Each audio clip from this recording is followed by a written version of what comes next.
పరిశుద్ధ తండ్రి, ప్రేమ కలిగిన దేవుడా, మీ ఘనమైన నామానికి స్తోత్రాలు. గడిచిన కాలమంతా కూడా మీ కృపలో కాచారు, దాచారు, భద్రపరిచారు. శ్రేష్టమైన ఈ సమయాన్ని మీరు మాకు ఇచ్చారు. అందుకు మీకు వందనాలు, స్తోత్రాలు చెల్లిస్తున్నాం. దేవా, మీకు వందనాలైనా బిడ్డలు చెప్పిన సాక్ష్యాలను బట్టి స్తోత్రం.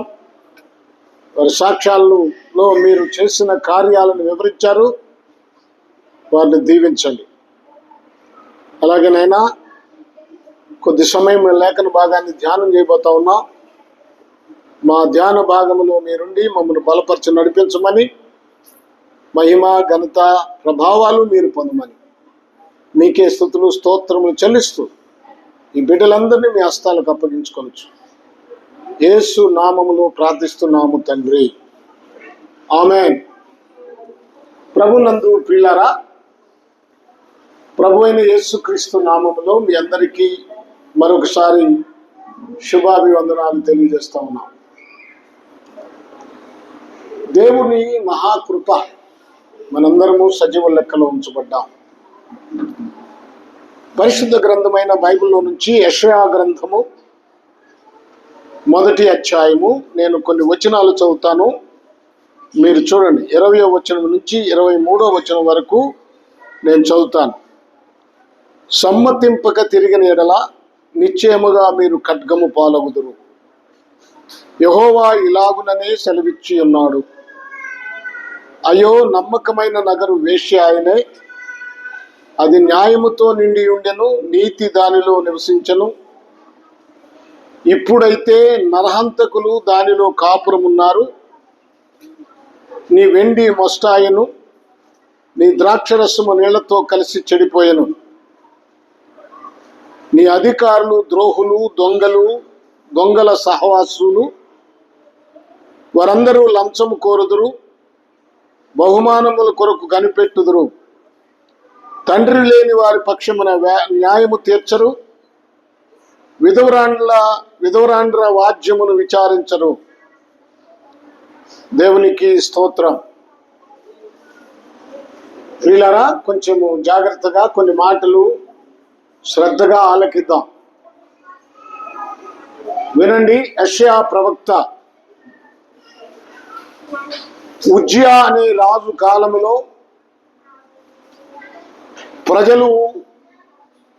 ప్రజలకు న్యాయ పరిపాలన అందిస్తున్న సందర్భంలో ఆ దేశము ఎక్కువ మంది అత్యధిక ధనవంతులుగా చేయబడ్డారు. వారందరూ ఉన్నతమైన ఆర్థిక పరిస్థితులను అందుకోగలిగారు. ఆ రోజుల్లో అవి నెలకొల్పబడ్డాయి. అయితే ఇక్కడ మనం గమనించాల్సిన ప్రాముఖ్యమైన విషయం ఏంటంటే, వారు అలా అత్యధికమైన పరిస్థితుల్లోకి వెళ్ళినప్పుడు వారందరూ చెడిపోయారు. పేదలను ఉన్నత స్థితిలో ఉన్నవారు బాధ పెట్టడం, వారిని ఇంకా దోసుకోవటం ప్రారంభించారు. ఆ సందర్భంలో మంచి కుటుంబంలో జన్మించిన యెషయాను గురించి ఎక్కువ మనకి తెలియదు, కానీ అతను జన్మించిన కుటుంబము చాలా మంచిది. అతనికి భార్య ఉన్నది, 2 పిల్లలు ఉన్నారు. ఆ భార్య కూడా ఒక గొప్ప మంచి ప్రవక్తయే, దేవుని పనిచేసేటువంటి ప్రవక్త. అయితే యెషయా దేవుని దగ్గర కనిపెట్టినప్పుడు ఆయనకు ఒక దర్శనం ఇచ్చాడు. యెషయా అంటే అర్థం ఏమిటంటే యెహోవా రక్షణ అని అర్థం. యెహోవా రక్షణ. ఇతనికి క్రీస్తుకు పూర్వం 740వ సంవత్సరమున ఒక దర్శనం కలిగింది. ఆ దర్శనాన్ని బట్టే ఈ గ్రంథం లిఖించబడింది. ఆ దర్శనాన్ని బట్టే అతడు దేవుని సేవ చేస్తున్నాడు. ఈ యెషయా ప్రవక్త చాలా ఖచ్చితమైన ప్రవక్త. అంటే ప్రవక్తలందరూ ఖచ్చితంగానే ఉన్నారు, ఇప్పటి ప్రవక్తల్లాగా లేరు. ఇప్పటి వాళ్ళలాగా చాలా మంది మోసగాళ్ళు ఈ దినాల్లో బయలుదేరారు.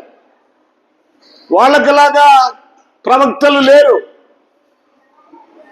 ఏ ఎండకు ఆ గొడుగు పట్టే పద్ధతి కాదు ప్రవక్తలది. ఎవరి పాపాన్నైనా ఉన్నది ఉన్నట్లుగా ఖచ్చితంగా ఎండగట్టే వారే నిజమైన ప్రవక్తలు. పాపాన్ని దాచిపెట్టి మరుగు చేసి వారిని ప్రోత్సహించేవారు కాదు ప్రవక్తలంటే.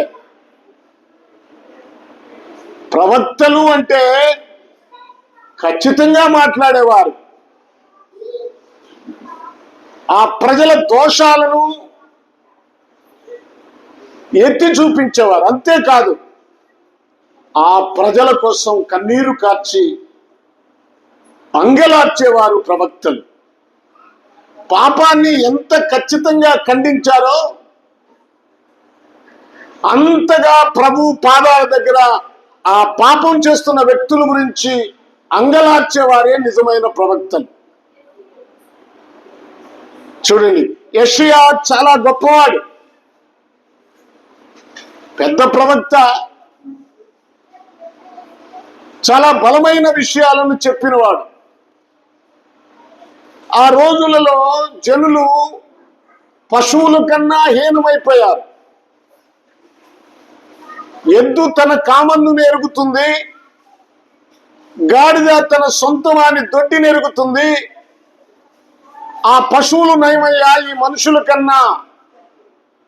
ఆకాశమా ఆలకించు, భూమి చెవియొగ్గు, నా పిల్లలని నేను పెంచాను, గొప్పవారిగా చేశాను.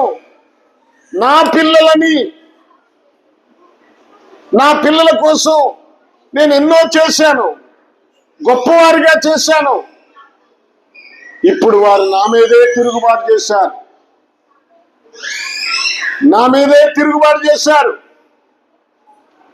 నా మాట వినట్లేదు. వారు నైవేద్యం సమర్పిస్తున్నారు, బలులు అర్పిస్తున్నారు, ప్రార్థనలు చేస్తున్నారు. అవి బాగానే ఉన్నాయి. కానీ చూడండి, అక్కడ అంటాడు, 11వ వచనం చూడండి, మొదటి అధ్యాయం. యెహోవా సెలవిచ్చిన మాట ఇదే, విస్తారమైన మీ బలులు నాకెలా, దహన బలులకు పొటేళ్లను, బాగుగా మేపిన దూడల క్రొవ్వును నాకు వెక్కసమాయను. కోడెల రక్తమందైనను, గొర్రె పిల్లల రక్తమందైనను, మేకపోతుల రక్తమందైనను నాకు ఇష్టం లేదు. ఎందుకని ఇష్టం లేదయ్యా? మీరు చెడిపోయారు. చెడిపోయిన మీరు నా దగ్గరకు వచ్చి బలులు ఇస్తే నాకేలా సంతోషంగా ఉంటుంది, నాకేలా ఆనందంగా ఉంటుంది అంటాడు. పాపులు గుంపు కూడిన ఉత్సాహ సమాజమును నేను నోర్చుకొనజాలను, నేను ఓర్చుకోలేను. పాపులు గుమికూడుతున్నారు, పాపులు ఉత్సాహం చేస్తున్నారు. వింటున్నారా? పాపులు గుమికూడి ఉత్సహించి శబ్దం చేస్తున్నారు. వారు ఆ విధంగా స్తుతిస్తున్నారు కావచ్చు, కేకలు పెడుతున్నారు కావచ్చు. అయితే నేను దాన్ని ఓర్చుకోలేకపోతున్నాను. ఏంట్రా వీళ్ళు, ఏంటి వీళ్ళు ఇలా చేస్తున్నారు, ఇలా ఎందుకు చేస్తున్నారు వీళ్ళు? ఇదిగో చూడండి, ఒక మాట అంటాడు 15వ వచనంలో, మీరు మీ చేతులు చాపినప్పుడు మిమ్మల్ని చూడక నా కన్నులు కప్పుకొందును. అరే, చేతులు చూస్తున్నాయినా బహుగా ప్రార్థన చేసినను నేను వినను. ఎందుకని వినరు? మీ చేతులు పాపంతో నిండి ఉన్నాయి. రక్తం అంటే మానవుని చేతులకైన రక్తము పాపం. మీ చేతులు పాపముతో నిండి ఉన్నాయి. తర్వాత మిమ్మల్ని కడుక్కోండి, శుద్ధి చేసుకోండి. మీ దుష్క్రియలు నాకు కనపడకుండా వాటిని తొలగింపుడి. చాలమ్మా. మీ దుష్క్రియలు కనపడకుండా చేయాలంటే ఏం చేయాలా? ఏదన్నా వస్త్రం కప్పుకోవాలా? ఏదన్నా గోడ చాటు నిలబడాలా? ఆదాము అవ్వలు పాపం చేసి దేవుడు పిలిచినప్పుడు దేవుని ఎదుటికి రాలేదు. ఆదాము అంటే పలికాడు కానీ దేవుని ఎదుటికి రాలేదు. కారణం ఏమిటి?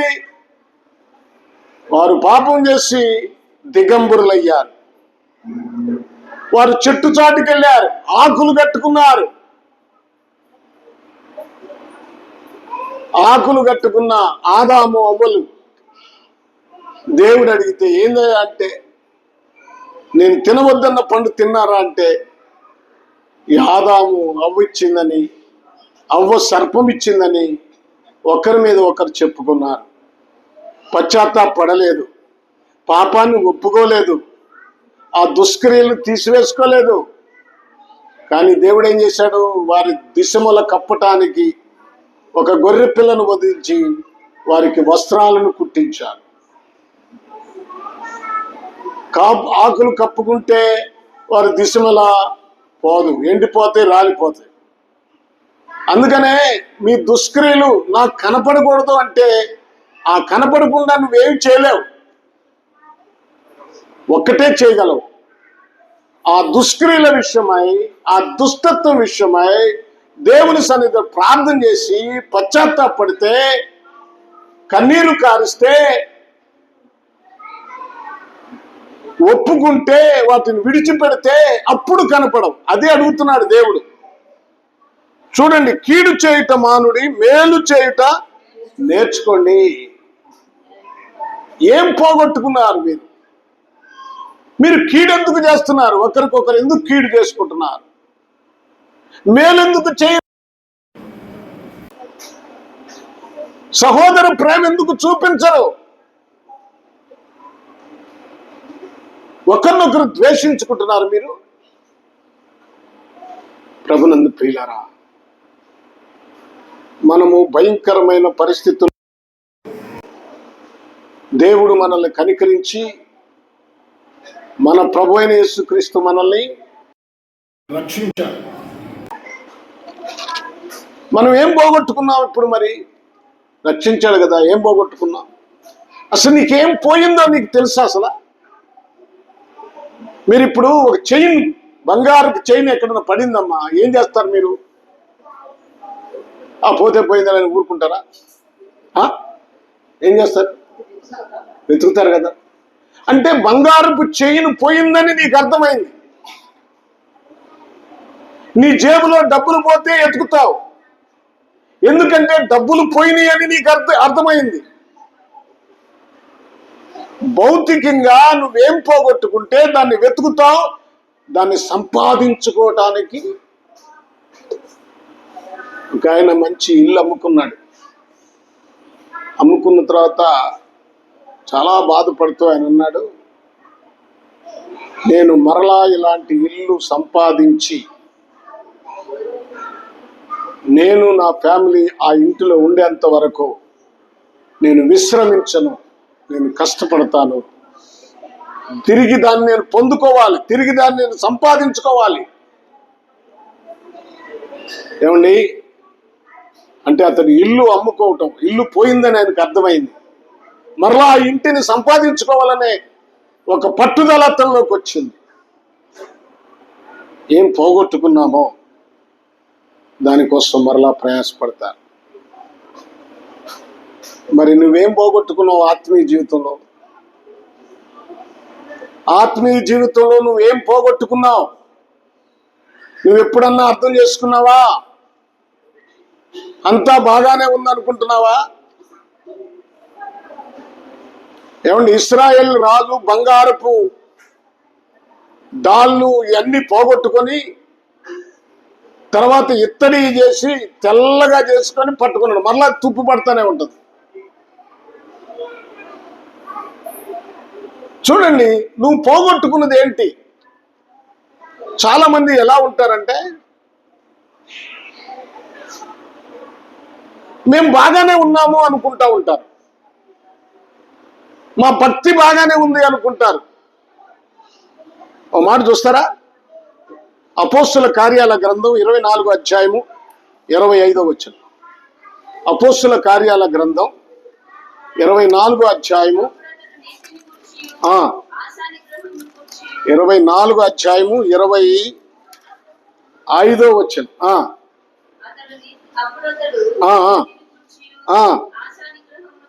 ఆశా నిగ్రహమును గూర్చి రాబో విమర్శను గూర్చి. సార్, ఇప్పుడు ఇక్కడ ఏంటంటే, మనము రాబోవు ఉగ్రత, రాబోవు పరిస్థితులు, ఘోరమైన పరిస్థితులు రాబోతున్నాయని ఎప్పుడైనా నీ ఊహకు అందిందా? మనం బాగానే ఉన్నామనుకుంటాం. నువ్వు వచ్చినప్పుడు ఆయన ఎదుట నిలబడగలవా? నిలబడే పరిస్థితి ఉందా? నీ ఆత్మీయ జీవితంలో నీవు రక్షణను పోగొట్టుకోలేదా? అబద్ధాలు ఆడినప్పుడు, బూతులు తిట్టినప్పుడు, లోక సంబంధమైన వాటి మీద మనస్సు పెట్టినప్పుడు నీ రక్షణ పోలేదా? నీ రక్షణ నీ దగ్గరే ఉందనుకుంటున్నావా? ఒక్కసారి ఆలోచించండి. ఒక స్త్రీకి 10 ఎండి నాణ్యాల పట్టెడు ఉంటే, ఒక నాణ్యం పోతే ఆమె ఏం చేసింది? జాగ్రత్తగా వెతికింది, దీపం వెలిగించి. ఇల్లు ఊడ్చింది, దీపం వెలిగించింది, జాగ్రత్తగా వెతికింది. అది దొరికినప్పుడు సంతోషించింది. ఆమె ఒక్కతే కదా, అందరిని పిలుచుకొని సంతోషించింది. ఈరోజు నీ రక్షణ జీవితంలో ఏం పోగొట్టుకున్నావో, ఏం పోయిందో నీకు తెలుసా? ఏమండి, రక్షించబడ్డాను అనుకుంటున్నావు కానీ దానిలో నుండి ఏది జారిపోయింది? ఏమి జారిపోయింది? ఏది పోగొట్టుకున్నావు? నీకు అర్థమైందా?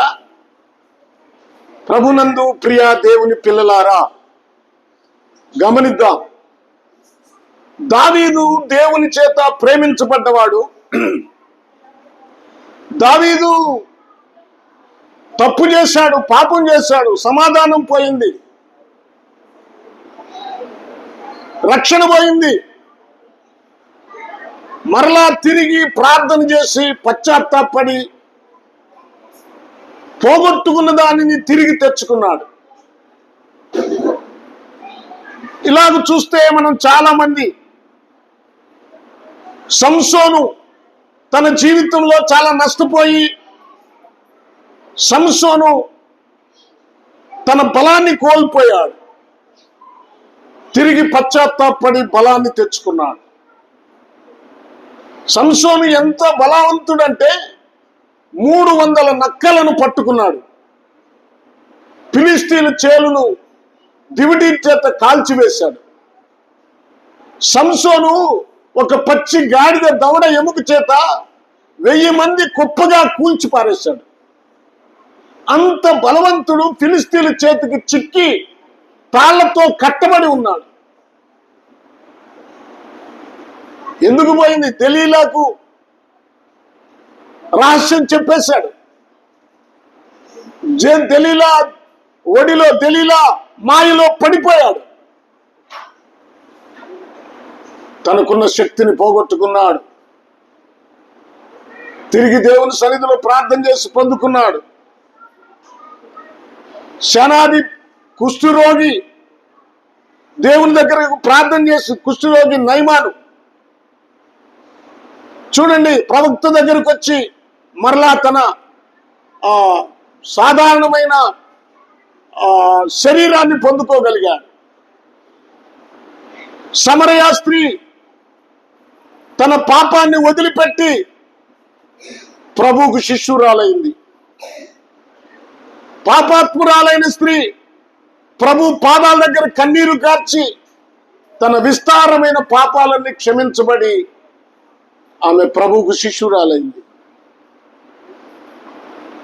నువ్వు దేవుల్లో ఉన్నాననుకుంటున్నావు, ఎక్కడ పడిపోయావో, ఏ విషయంలో పడిపోయావో ఒక్కసారి, ఏం పోగొట్టుకున్నావో ఒక్కసారి గమనించు, ఒకసారి ఆలోచించాలి. చాలా మంది చూడండి, అవ్వ మహిమను పోగొట్టుకుంది, ఆదాము కూడా మరలా తిరిగి ఆ మహిమను పొందుకోలేకపోయింది. ఏశావు చేస్తత్వాన్ని పోగొట్టుకున్నాడు, పశ్చాత్తాపని తిరిగి పొందుకోలేకపోయాడు. సౌలు రాజు అభిషేకాన్ని పోగొట్టుకున్నాడు, దావీదును చంపాలని ఎంతో ప్రయాసపడి చివరికి అతనే చనిపోయాడు. అబ్షలోము తండ్రి మీదే ఎదురు తిరిగి తన జీవితాన్ని కోల్పోయాడు, చనిపోయాడు.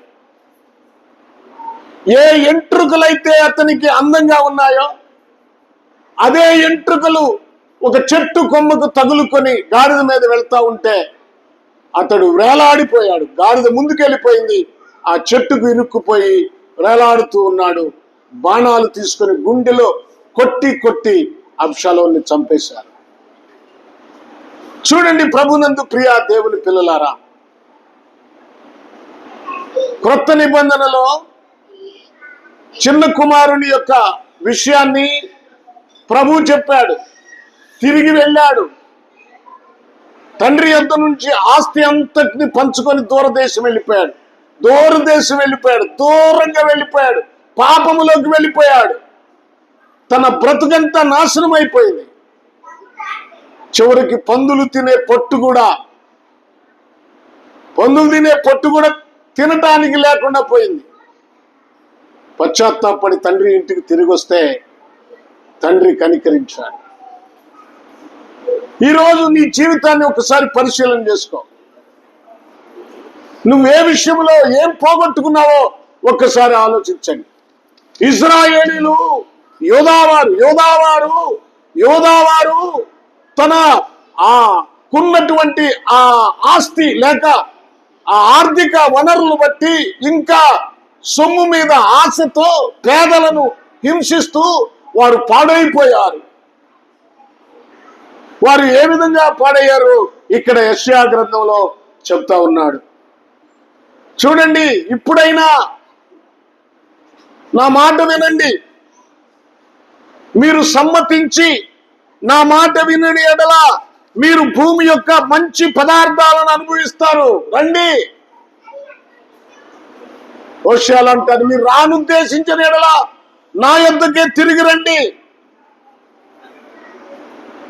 మీరు భూమి యొక్క మంచి పదార్థములను అనుభవించాలి. సమ్మతింపగా తిరిగిన ఎడల నిశ్చయముగా మీరు ఖడ్గము పాలగుదురు. యెహోవా ఇలాగునే సెలవిచ్చుచున్నాడు. తిరిగి వస్తేనేమో మంచి పదార్థములను అనుభవిస్తారు, తిరిగి రాకపోతేనేమో ఖడ్గము పాలవుతారు. మీరు పోగొట్టుకున్నదేందో తిరిగి పొందుకుంటేనేమో నిత్య జీవానికి వెళ్తారు, పోగొట్టుకున్న దాని మీద శ్రద్ధ లేకపోతే నిత్య నరకానికి వెళ్తారు. గమనించండి, ఏం పోగొట్టుకున్నారు మీరు? ఏది మీ నుండి పోయింది? ఒక్కసారి ఆలోచన. ఇక్కడ అంటాడు, యెహోవా ఇలాగునే సెలవిచ్చున్నాడు, అయ్యో నమ్మకమైన నగరము వేశ్యాయనే. నమ్మకంగా ఉన్నవారు వేశ్య అయిపోయారట. నమ్మకమైన నగరు ఏమైపోయింది? వేశ్య అయిపోయిందట. ఆ జాతిని గురించి చెప్తున్నాడు. ఆ యూదా జాతి అంతటిని గురించి మాట్లాడుతున్నాడు. యెరూషలేములో వారు నమ్మకమైన వారుగా ఉన్నారు, ఆరాధన చేస్తున్నారు, ధూపం వేస్తున్నారు, వారు దేవుణ్ణి స్తుతిస్తున్నారు, దేవుని వైపు మళ్ళిన వారే దేవుడితో నడిచిన వారే. దేవుడు చూసి వీరు నమ్మకమైన వారనుకొని సంతోషించాడు. కానీ ఆ నమ్మకత్వాన్ని పోగొట్టుకున్నారు. ఇప్పుడు వేశ్య అని పిలువబడుతున్న పరిస్థితులు వచ్చేసాయి. చూడండి, ప్రభునందు ప్రియ దేవుని పిల్లలారా, జ్ఞాపకం చేసుకుందాం. నమ్మకమైన నగరు ఏమైపోయింది? వేశ్య అయిపోయింది. చూడండి, యెషయా గ్రంథము 1వ అధ్యాయము 21వ వచనాన్ని మరొకసారి చదువుకుందాం. అయ్యో, నమ్మకమైన నగరు వేశ్య ఆయనే, అది న్యాయముతో నిండి ఉన్న నగరమే. ఏంటంట? నీతిగా ఉన్న నగరమే.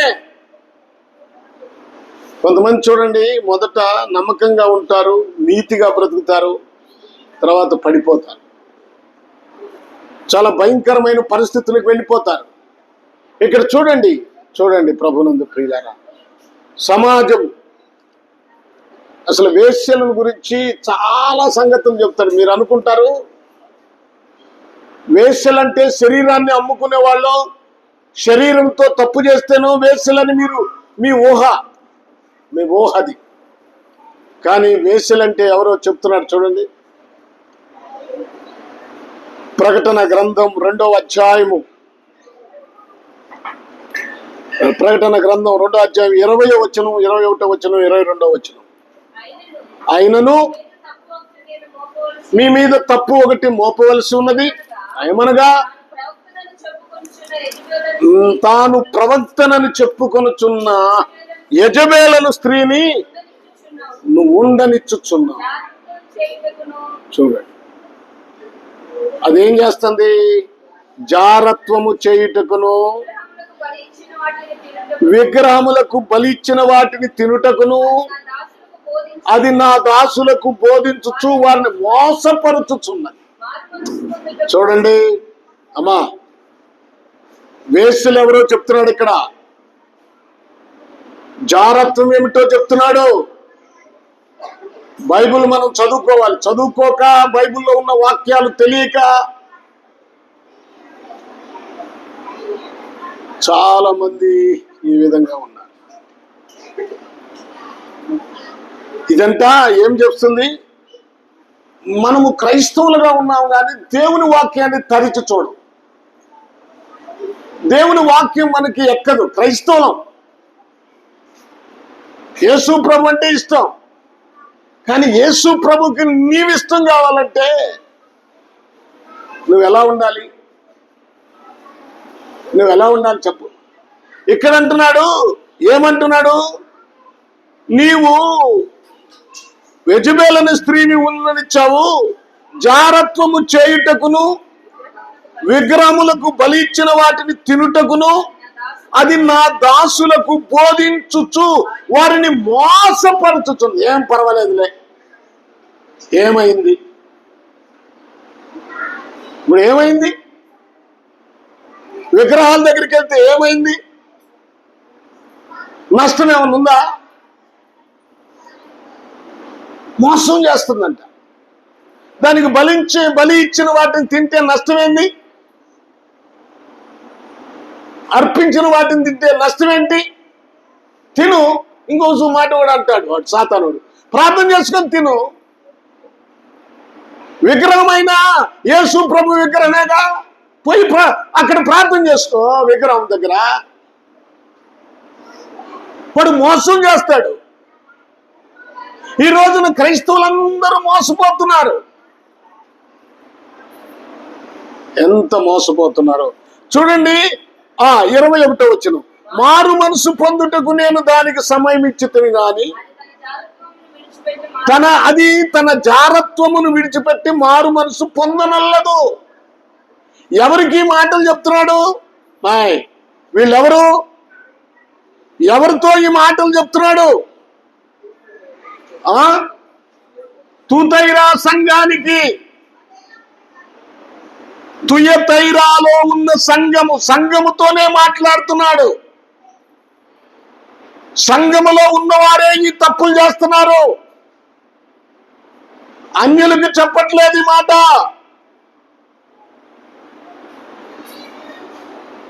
అన్యులకు ఎలాంటి సంబంధం లేదు. ఈ మాటలు వాళ్ళకి అసలు తెలియదు. సంఘముతోనే చెప్తున్న, విగ్రహములకు బలి ఇచ్చిన వాటిని తినుచున్నారు. అది మోసపరుచుతున్నది. దాని జాగ్రత్తను విడిచిపెట్టలేదు. వాళ్ళు మారు మనసు పొందట్లేదు. నేను సమయం ఇచ్చాను, ఇంకా ఇంకా ఇంకా మారుతారు, ఇంకా మారుతారు, ఇంకా తెలుసుకుంటారని నేను సమయం ఇస్తున్నాను. కానీ వారు మారట్లేదే. అయితే ఇంకా 22వ వచనం, ఇదిగో నేను దాన్ని మంచము పట్టించి దానితో కూడా వ్యభిచరించు వారు దాని క్రియల విషయమై మారు మనసు పొందితేనే గాని వారిని బహుశ్రమల పాలు చేతును. బహుశ్రమల పాలు చేతును. Praise the lord. హల్లెలూయా. అంటే అక్కడ తమ పాపముల విషయమే. అక్కడ ఏముంది చూడండి, 3 అనే కేసు ఉంటుంది చూడండి. ఎక్కడుంది అది అమ్మా? వ్యభిచరించువారు అన్నారా? దాని అంటే 1 అనుకుంటాం మనం. 3 అని ఉంటుంది చూడు అక్కడ కింద. తమ క్రియల విషయమై. ప్రియులారా, మీరు చేస్తున్న క్రియల విషయమై, మీరు చేస్తున్న తప్పు పని విషయమై, మీరు చేస్తున్న విగ్రహాల విషయమై, మీరు చేస్తున్న పాప సంబంధమైన లోక సంబంధమైన జీవితం విషయమై మీరు మారు మనసు పొందితే తప్ప, లేకపోతే మంచం పట్టిస్తాను. నా మాట విని సమ్మతింపక తిరిగిన ఎడల ఖడ్గము పాలగుదురు. ఇక్కడ మనం చెప్పుకోవాల్సింది ఏంటంటే, దేవుని మాటలు విని సంగమా, నువ్వు సమ్మతించి తిరగకపోతే నువ్వు అగ్నిగుండం పాలవుదువు. నిత్య జీవానికి వెళ్ళవలసిన నీవు, పరలోకానికి వెళ్ళవలసిన నీవు, ఆయన మహిమలో ఉండవలసిన నీవు ఇప్పుడేమైపోతావు? చూడండి, ఘోరమైన పరిస్థితులకు ఎదుగుతారు. ఒక మాట మరలా వ్యభిచారులు ఎవరో, దేవుడు ఎవరిని గురించి మాట్లాడుతున్నాడో చూడండి. యాకోబు పత్రిక 4వ అధ్యాయము 4వ వచనం చూడండి. జాగ్రత్తగా వినండి. ఎవరిని మరలా వ్యభిచారులు అంటున్నాడు? ఈ లోక స్నేహము చేసేవారితో, లోకముతో కలిసి జీవించే వారితో.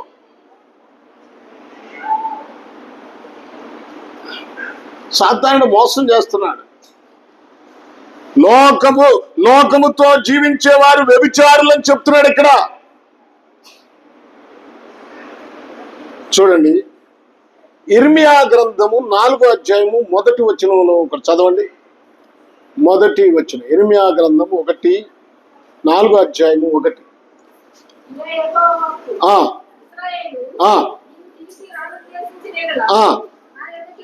రావాలని నీవు అటు ఇటు తిరుగుట, అటు ఇటు అటంటే అటు లోకములో, ఇటంటే అటు దేవుని దగ్గర. జాగ్రత్తగా వినండి. అటు ఇటు తిరుగుట మానుకో. ఎందుకు కొంత సమయం లోకములో ఉంటావు, కొంత సమయం దేవుని దగ్గర ఉంటావు, నా దగ్గర ఉంటావు. ఇశ్రాయేలు, నీవు అటు ఇటు తిరగటమా అని లోకములో, ప్రార్థనలో, లోక సంబంధమైన జీవితం అసలు వీళ్ళకి అనిపించదండి. అది తప్పని అనిపించదు. లోకములో వాళ్ళు వేసే వేషాలు తప్పనిపించు వాళ్ళకి. పొద్దు నేను పెదరావురు వెళ్తున్నాను, ఒక విశ్వాసి కూర్చొని ఉన్నాడు. 4 లోకస్తులు కూర్చొని ఉన్నారు. కూర్చోవద్దని నేను అంటలేదు, తప్పు కాదు. నన్ను చూడలేదు. నేను మా అమ్మకి కాస్త టీ పోపించుకుందామని ఆగాను ఇక్కడ. నన్ను చూడలేదు. వాళ్ళు మాట్లాడుకుంటున్నారు, ఆ సినిమాల గురించి మాట్లాడుకుంటున్నారు. ఆ సినిమా ఒకడు అంటున్నాడు, అసలు అన్ని సినిమాలకి ఈ సినిమాకి వ్యత్యాసం ఏమిటో తెలుసా అని ఈ విశ్వాసం అడుగుతున్నాడు. ఏంటి అన్నాడు. ఆ సినిమా ఎన్నిసార్లు చూసినా బోరు కొట్టదు, మిగిలింది ఒకసారి చూస్తే, 2 సార్లు చూస్తే, మూడోసారి చూస్తే బోరు కొట్టేస్తుంది అంటున్నాడు. అంత బాగుందా? నేను అన్నాను, సార్ బాగానే ఉంటుంది సార్, సినిమాలు అనేవి బాగానే ఉంటాయి సార్, బాగానే ఉంటాయి సార్, మీకు కూడా చూడాలని ఉన్నట్టుందే. అది ఏం లేదులే పాస్టర్ గారు, చెప్తుంటే వింటున్నాను. మళ్ళీ ఆయన బెరాకాలో సంఘ పెద్ద, ఇట్లాంటి దాన్ని ఏమంటారు, ఒక పెద్ద మాట వచ్చింది కానీ ఆ మాట నేను అనటం బాగుండదు, ఆ మాట అనటం బాగుండదు, మీకే ఎబ్బెట్టిగా ఉండదు. పాస్టర్ గారు ఏంటి నోటి నుండి ఇలాంటి మాటలు మాట్లాడుతున్నాను, అర్థం చేసుకోండి, అటు ఇటు పాప సంబంధమైన జీవితంలోను, ప్రార్థన సంబంధమైన జీవితంలోను. అందుకేగా నిన్ను చూస్తే నాకు అసహ్యం వేస్తుంది. ఏమన్నాడు యెషయా గ్రంథం 1వ అధ్యాయంలో చదివించాను కదా ఇందాక. ఏమన్నాడు? మీ విస్తారమైన మీ బలులు నాకేలా, దాన బలకు పొట్టేళ్లను బాగుగా మేపిన దూడల క్రొవ్వును నాకు వెక్కసమాయను. ఆ కొవ్వు కన్నా ముఖ్యంగా నీ జీవితం వెక్కసమైంది, నీ బ్రతుకులు వెక్కసమయ్యాయి. చూడండి ఎంత భయంకరంగా దేవుడు మాట్లాడుతున్నాడు. నమ్మకమైన నగరం, ఇదిగో ఈ బిడ్డ నాకు నమ్మకంగా ఉంటుంది అనుకున్నాను, అందుకే ఈ బిడ్డ కోసం, ఈ వ్యక్తి కోసం నేను సిలువ వేయబడ్డాను, ఈ వ్యక్తి కోసం రక్తం కార్చాను, ఈ వ్యక్తి కోసం చూడండి నేను బలైపోయాను, ఈ వ్యక్తిని ప్రేమించి ఈ వ్యక్తిలో ఉన్న ప్రతి పాపాన్ని తీసివేశాను. నమ్మకంగా ఉన్నాడు, కానీ ఇప్పుడు నమ్మకమైన ఈ వ్యక్తి వేసి అయిపోయాడు. ఎప్పుడు ఐశ్వర్యం రాగానే, పదవులు రాగానే, మంచి ఉద్యోగం రాగానే, మంచి స్థితి కలగగానే, ఆర్థిక వనరులు సమకూర్చబడగానే మీరేమైపోయారు? వేశ్యలైపోయారు. నమ్మకమైన వాడు నమ్మకత్వాన్ని పోగొట్టుకున్నారు.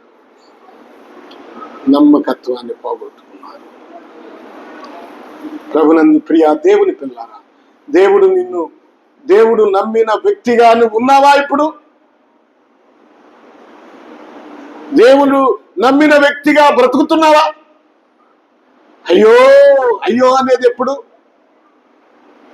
అయ్యో అని ఎప్పుడు అంటారు? భయంకరమైన విపత్తు కలుగుతున్నప్పుడు అయ్యో అంటారు. ఇక్కడ ఒక బిడ్డ వెళ్తే జారి పడ్డాడు అనుకోండి, అయ్యో అంటాం. అప్పుడు అయ్యో అని ఎప్పుడు? శత్రువులు మన మీద దుమికినప్పుడు, ఖడ్గము చేత చంపుతున్నప్పుడు, లేకపోతే ఒక ఏదైనా కొండ కూలి పడుతున్నప్పుడు, విపరీతమైన భయంకరమైనటువంటి పరిస్థితులు సమకూర్చబడినప్పుడు అయ్యో అంటే దేవుడు వాక్యం చెప్తుంది, ఆ నగరం వైపు చూసి, ఆ వ్యక్తుల వైపు చూసి, అయ్యో నమ్మకమైన నగరము వేశ్యాయనే, నమ్మకంగా నేను చూసుకున్నది అయ్యో ఎంత నాశన కూపంలోనికి వెళ్ళిపోతుంది, తిరుగులేని పరిస్థితుల్లోకి వెళ్ళిపోతుంది. అయ్యో చూడండి ప్రియులారా, ఒక్కసారి ఆలోచించండి, మీ పరిస్థితులను మీరు ఆలోచించుకోండి. మీరే ఎంతమంది మంచిగా ఉన్నారో, ఎంతమంది మంచిగా లేరో అది దేవునికే తెలుసు. కనుక మీ జీవితాల్లో లోపాలను వెతకండి,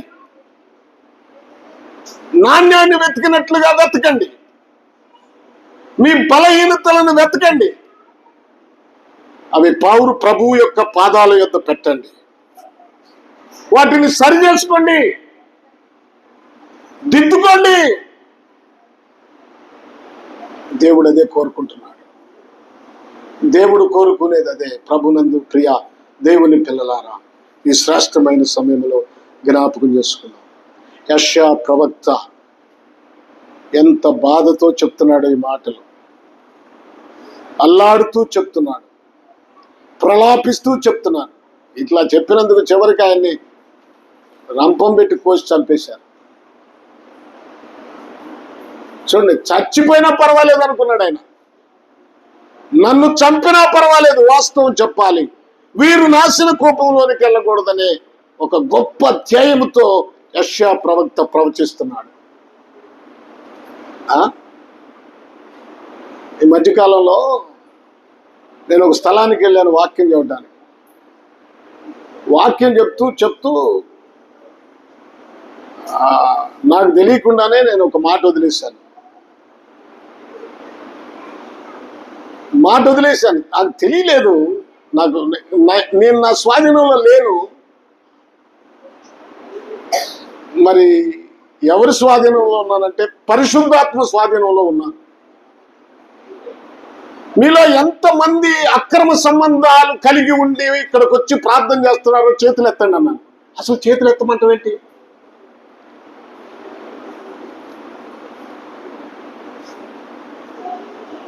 పాస్టర్ గారు నా ఇంకా బిత్తరపై చూస్తున్నాడు, అక్కడున్న వాళ్ళు బిత్తరపై చూస్తున్నారు. చూడండి, అక్కడ దేవునికి అవసరమైంది చెప్పేయటం. దేవుడు చెప్పేయటం అవసరమైంది కనుక నా జ్ఞానాన్ని మరుగుపరిచి, నన్ను మరుగుపరిచి ఆ మాటను చెప్పటం కూడా చాలా ఫోర్స్గా చెప్పించాడు. తర్వాత మాటను అలాంటి మీరు ఎందుకు దేవుని మందిరానికి రావటం, ఎందుకు దేవుణ్ణి దుఃఖపరచటం అని చెప్పిన తర్వాత అక్కడ చాలా మంది అలాంటి పరిస్థితుల్లో ఉన్నవారు ఉన్నారని ఆ పాస్టర్ గారు నాకు చెప్పాడు. అందుకే దేవుడు మాట్లాడాడు, ఇలాగ నువ్వు కూడా చెప్పు, ధైర్యంగా చెప్పు. ఎందుకంటే 100 మందిని ఉంచుకొని పూత పూసే కన్నా వారి డబ్బును ఆశించి వారు సంఘానికి రావాలని మనం గొప్పవాళ్ళం ఐశ్వర్యవంతులు అవటానికి ప్రయాసపడేదానికన్నా వీళ్ళని పరలోక ఐశ్వర్యవంతులుగా చేయటానికి మనం ప్రయాసపడితే ప్రతిఫలం మనకు అక్కడ దొరుకుతుంది. యెషయా ప్రవక్త అదే చేస్తున్నాడు. అయ్యో వేశ్యలారా, నమ్మకమైన నగరం వేశ్య అయిపోయింది. ఆ క్రియలను బట్టి, వాళ్ళ జీవితాలను బట్టి వారు దేవుని కన్నా మనము దేనిని ఎక్కువగా ప్రేమిస్తామో అదే మనకు విగ్రహం అయిపోద్ది. అప్పుడే మనం వేశ్యలం అయిపోతాం. ప్రభునందు ప్రియ దేవుని పిల్లలారా, గమనిద్దాం. మన జీవితాల్లో చాలా విషయాలు ఉన్నాయి, నేను తర్వాత చెప్తాను. నీతి ఏమిటంట? అది న్యాయముతో నిండి ఉండెను, నీతి దానిలో నివసించెను. ఇప్పుడైతే నరహంతకులు దానిలో కాపురమున్నారు. ఏమండి, నరహంతకులు దానిలో ఏమున్నారట? కాపురమున్నారు. అసలు నువ్వెవరు? ఒక్క మాట చదవండి, నేను ముగిస్తాను. కానీ కొరింథీయులకు రాసిన 2వ పత్రిక 6వ అధ్యాయంలోనికి రండి. నేను చెప్పేవన్నీ కూడా బైబిల్లోయే. బైబిల్ దాటి ఒక్క మాట కూడా చెప్పను. బైబిల్ దాటి, వాక్యాన్ని దాటి ఒక్క మాట కూడా చెప్పను.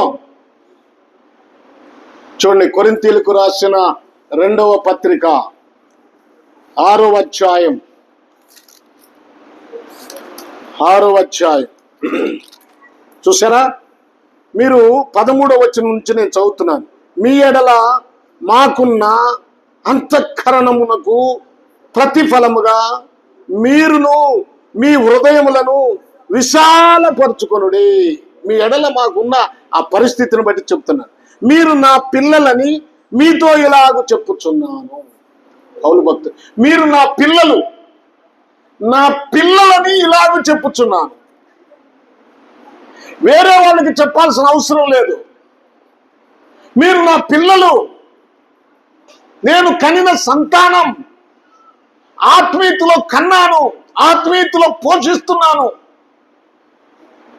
శరీర సంబంధమైన ఆహారం కాదు, వాక్యం అనే ఆహారం మీకు పెట్టి మిమ్మల్ని చూసుకుంటున్నాను కనుక నేను ఈ పిల్లలని, మీరు నా పిల్లలని మీతో చెప్తున్నాను. 14వ వచనం, మీరు అవిశ్వాసులతో విజ్జోడుగా. అరే, అవిశ్వాసులు చెప్పిన మాటలు వింటారేంటి మీరు? విశ్వాసం లేదు, వాక్యానికి వ్యతిరేకమైన మాటలు చెప్తారు వారి మాటలు వింటారంటే మీరు. కొరింథీ సంఘమా, అవిశ్వాసులతో విజ్జోడుగా ఉండకుడి. నీతికి దుర్నీతితో ఏం పని? ఏమి సాంగత్యం? దుర్నీతితో ఏమి సాంగత్యం? వాళ్ళు దుష్టులు, దుర్నీతి చేస్తారు. వాళ్ళతో నీకేం? అసలు వాళ్ళని దిద్దాల్సింది పోయి వాళ్ళతో సావాసం చేస్తారా? వాళ్ళని వారు చేస్తున్న పనిని అసహించుకోవాల్సింది పోయి వాళ్ళతో సావాసం చేస్తారా? సాంగత్యము, సావాసము. వాళ్ళు మార్చాల్సిన పని మీ మీద లేదా? బాధ్యత మీ మీద లేదా? వాళ్ళతో సాంగత్యం చేస్తారేంటి? వెలుగునకు చీకటితో ఏమి పొత్తు? వెలుగు చీకటి కలిసి ఉంటాయా? మీరు వెలుగయ్యా, చీకటి మనుషులు ఉన్నారు. ఆ చీకటి మనుషులతో మీరు ఎందుకు ఎలాగూ కలిసి ఉంటారు? వినండి, మీరెవరు? వెలుగు. మీరు వెలుగు సంబంధులు, చీకటి సంబంధులు కాదు. కటిక చీకటి బిలములోనికి వెళ్ళే వాళ్ళు కాదు. మీరు ప్రత్యేకించబడ్డారు. ఒక మాట ఇప్పుడు గుర్తొస్తుంది నాకు. రోమాపత్రిక 6వ అధ్యాయము. ఇది ఇట్టగట్టు పెట్టండి, ఒక్క 5 నిమిషాలు ముగిస్తాను. ఇది ఇట్టగట్టు పెట్టండి. 6వ అధ్యాయము రోమాపత్రిక 6వ అధ్యాయము 19వ వచనం చూడండి.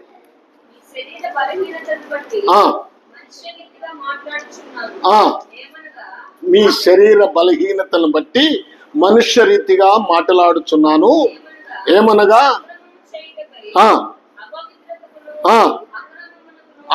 అపవిత్రతకును అక్రమమునకును మీ అవయవములను దాసులుగా ఎలాగో అప్పగించుతురో అలాగే పరిశుద్ధత కలుగుటకై ఇప్పుడు మీ అవయవములను నీతికి దాసులుగా అప్పగించండి. గతంలో మీరు అపవిత్రతకు అప్పగించారు.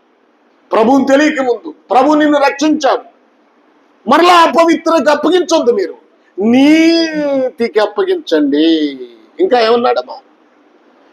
మీ అవయవం నీతికి దాసులుగా అప్పగించండి. మీరు పాపమునకు దాసులై ఉన్నప్పుడు నీతి విషయమై నిర్బంధము లేని వారై ఉంటిరి.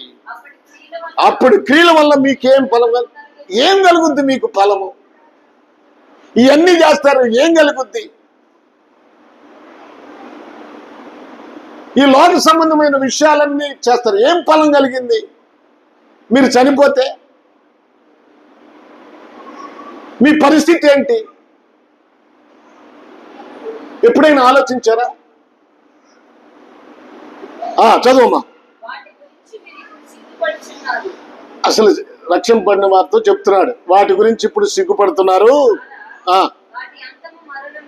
వాటి అంతము మరణమే. ఆయనను ఇప్పుడు పాపము నుండి విమోచించబడి దేవునికి దాసులైనందున పరిశుద్ధత కలుగుటకై మీకు ఫలము, దాని అంతము నిత్య జీవము. పోయిన వారం చెప్పాను మీకు, నిత్య జీవాన్ని గురించి చెప్పాను. మీకు గుర్తుందో లేదో? మీరు వాటన్నిటి నుండి తప్పించుకుంటే మీ ఫలం ఏమిటి? వాటన్నిటి నుంచి బయటకు వస్తే మీ ఫలం ఏంటి? నిత్య జీవం. దానికోసం ప్రయాసపడండి. ఓ కొరింథీ సంఘమా, చెప్తున్నాడు. ఏమన్నాడు? వెలుగుతో చీకటితో, వెలుగు చీకటితో ఏం పని? వెలుగునకు చీకటితో ఏం పొత్తు? అరే, లోక సంబంధమైన మనుషులతో నీకు పొత్తు ఏంటి? వాళ్ళు సొంత రక్త సంబంధులుగానే గౌరవించంతవరకు. వాళ్ళు చెప్పేవి వినద్దు, వాక్యానికి వ్యతిరేకంగా చెప్పే మాటలను ఫాలో అవ్వద్దు. ఏమండి, వాడి క్రియలను బట్టి, వాడి బ్రతుకును బట్టి వాళ్ళేంటో, వాళ్ళ ఫలం ఏమిటో అర్థమవుతుంది. నేను వచ్చానండి, అక్కడ కూర్చున్నాను, వాక్యం చెప్తున్నాను. నేను 10 మోసం చేస్తున్నాను, పాపం చేస్తున్నాను. నేను వచ్చి ఇక్కడ వాక్యం చెప్తుంటే మీకు అర్థం కాదా? నేనేంటో? ఇక్కడికి వచ్చి నీతి సూక్తులు చెప్తుంటే నేనేంటో మీకు అర్థం కాదా? అర్థం చేసుకోవాలి. వాళ్ళేంటో నీకు అర్థమవుతుంది. మరి వాళ్ళు చెప్పిన మాటలు ఎలా వింటావు? చూడండి ప్రభునందు ప్రియులారా, ఇంకా చాలా ఉన్నాయి. క్రీస్తుకు బెలియాలుతో ఏమి సంబంధం? మీరు క్రీస్తు, బెలియాలు ఎవరు? సాతాను, వాడి క్రియలు, లోకము, పాపము. బెలియాలు సరేలే, వదిలేసేయండి. ఏమి సంబంధం?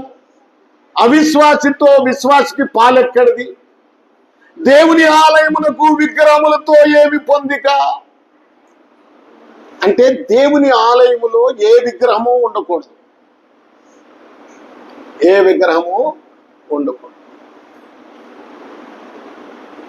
అది యేసు ప్రభు విగ్రహం కానీ, మరియం విగ్రహం కానీ, జోజెఫ్ విగ్రహం కానీ, గాబ్రియేలు విగ్రహం కానీ, ఎవరి విగ్రహం ఉండకూడదు.